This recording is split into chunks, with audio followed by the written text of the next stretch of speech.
Pelan tapi pasti, asal tekun.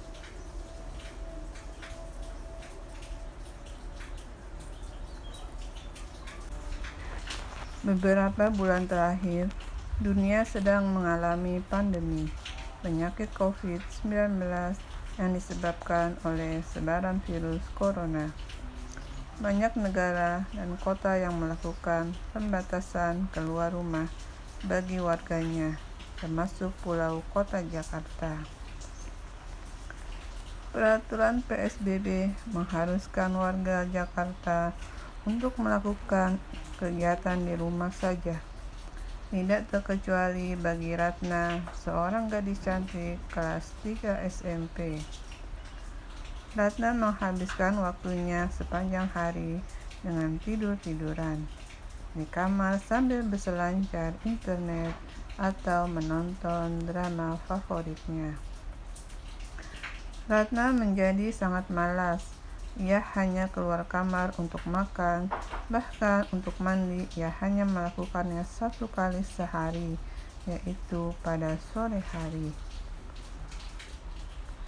Berbeda dengan Ratna, Bimo, kakak Ratna, adalah pemuda yang aktif. Jadi, walaupun pada masa PSBB, Bimo tetap produktif melakukan kegiatan di rumah. Dek, selama masa PSBB ini, kakak lihat kamu selalu malas-malasan. Tidur terus sepanjang hari. Apa kamu tidak ada kelas online? Tidak mengerjakan tugas? Kakak mengganggu saja. Keluar sana. Ini aku sedang kelas online kok. Lihat tuh.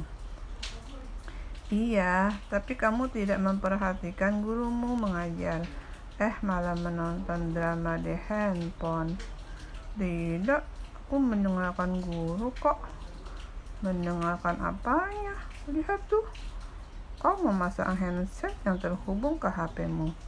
Hehehe, kakak tahu aja. Kamu ini, apa tidak ada keinginan untuk lebih produktif? Apa tidak sayang dengan waktumu yang terlewat begitu saja tanpa melakukan hal yang bermanfaat? Kamu kan bisa bangun pagi-pagi, mandi, lalu ikut kelas online dengan lebih serius.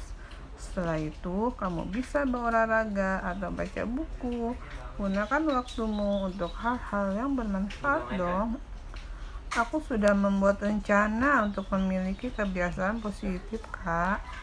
Salah satunya yaitu berolahraga. Tapi apa daya, aku hanya bisa berolahraga sampai 1 minggu saja. Kenapa hanya bertahan 1 minggu? Karena setelah berolahraga, tubuhku bukannya makin bugar, tapi malah sakit semua.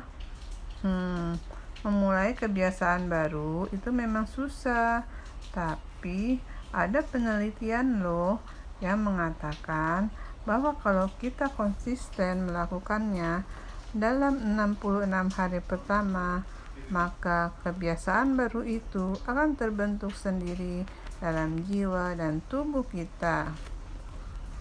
Wah, konsisten untuk melakukan kebiasaan ini yang susah, Kak.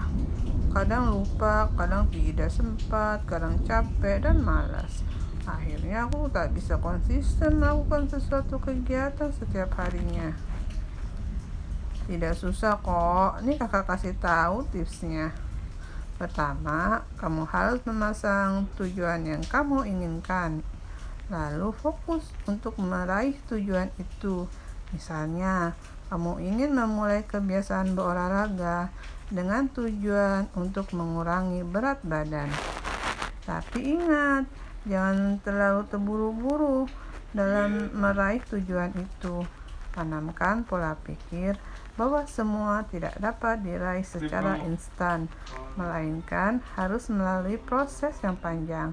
Kamu tidak bisa berharap berat badanmu turun 3 kilo hanya dalam 1 minggu. Tekun saja, maka pelan-pelan nanti berat badanmu akan menyusut dengan sendirinya, entah dalam waktu mingguan, bulanan, atau bahkan tahunan. Lalu yang kedua, kamu harus menuliskan tujuan dan perencanaannya secara rinci pada selembar kertas, misalnya yaitu jadwal kapan dan di mana kamu akan melakukan olahraga. Konon katanya membuat perencanaan seperti ini akan meningkatkan semangat kita loh.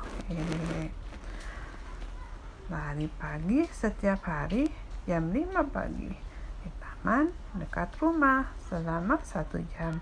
Itu rencana aku. Yang ketiga, jangan memasang target yang terlalu muluk. Dibuat santai saja. Misalnya, saat awal berolahraga, targetkan saja durasi olahraganya hanya 10 menit. Seiring perjalanan waktu, nanti pelan-pelan kamu bisa meningkatkan durasinya. Mulai dari 20 menit, 40 menit, lalu menjadi 1 jam. Lompat tali setiap hari, Senin, Jumat, jam 6 sore di kamar selama 10 menit. Itu rencana aku. Yang keempat, coba kombinasikan kebiasaan baru itu dengan sesuatu yang kamu suka. Misalnya, kamu suka berkumpul dengan teman-teman, lalu ada olahraga baru yang membuatmu tertarik. Contohnya yaitu acroyoga. Nah, kamu bisa ajak temanmu untuk mencoba berolahraga. Acroyoga tersebut bisa dibayangkan betapa serunya. Manfaat olahraga dapat, keseruannya juga dapat. Nah, yang kelima, setelah kamu berhasil melakukan setiap kebiasaan barumu itu, kamu bisa memberikan hadiah untuk dirimu sendiri. Misalkan, setelah selesai berolahraga, kamu bisa melakukan kegiatan yang kamu senangi. Boleh dengan bermain sosial media, bermain game, atau hobi lainnya. Setelah mendengar penjelasan Kak Bimo, Ratna pun langsung beranjak mengambil alat tulis dan secari kertas. Baiklah, aku akan segera menyusun jadwalnya. Wah, kau mendengarkan saran kakak nih? Tentu saja. Nih, langsung aku praktekkan. Ingat ya, Dek, yang penting kamu harus konsisten melakukannya sehingga dampaknya akan semakin cepat terlihat.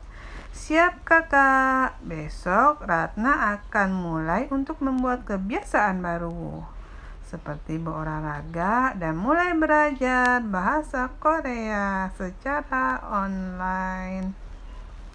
Siapa tahu nanti aku sudah mahir berbahasa Korea, aku jadi tidak perlu menggunakan subtitle lagi saat menonton drama Korea. Hahaha. Wah, bagus sekali itu. Ternyata tidak sia-sia kakak tadi berbicara panjang lebar. Hahaha. Pelan tapi pasti, asal tekun. Oke deh, sampai di sini lagi. Sampai komik berikutnya ya. Dadah.